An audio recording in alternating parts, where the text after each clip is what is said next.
Merci, Monsieur le Président, Monsieur le rapporteur général, Madame la rapporteure, Monsieur le rapporteur.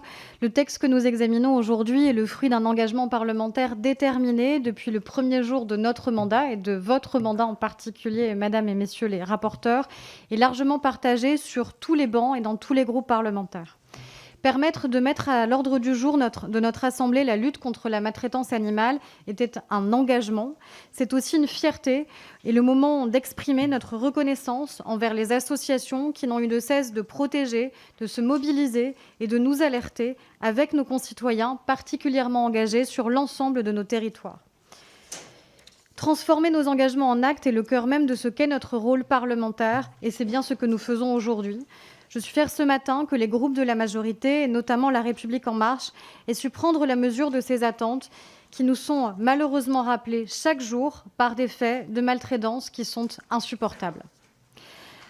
Nous allons renforcer la responsabilité des détenteurs d'animaux domestiques à travers la création d'un certificat de sensibilisation.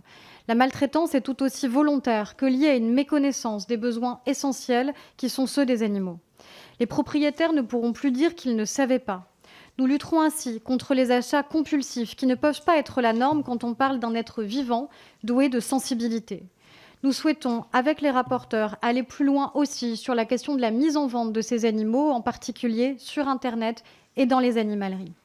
Nous renforcerons l'identification des animaux domestiques et nous généraliserons la question de la stérilisation des chats errants, qui est devenue un véritable sujet dans certaines de nos communes.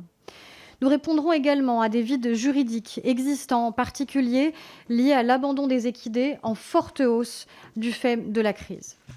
Nous irons également plus loin en matière pénale, car nous ne pouvons nous satisfaire des sanctions actuelles, comme vous l'avez rappelé, monsieur le rapporteur, qui relèvent souvent et trop souvent du régime de la contravention. Nous ne pouvons pas et nous ne devons pas accepter qu'une personne condamnée pour des faits de maltraitance animale puisse, dès le lendemain matin, aller détenir et acheter un nouvel animal pour lui faire subir les mêmes sévices. Nous soutiendrons la proposition du rapporteur afin de créer un fichier rendant opérationnelle et effective cette mesure. Nous allons également, enfin, interdire la détention d'animaux sauvages dans les cirques itinérants. Vous l'avez dit, Madame la rapporteure, la place d'un lion n'est pas d'être dans une cage, enfermé dans 3 mètres carrés tous les jours. Au-delà de ses besoins physiologiques, nous devons être interpellés nous-mêmes sur le fait de vouloir ou non avoir accès à ce type de spectacle.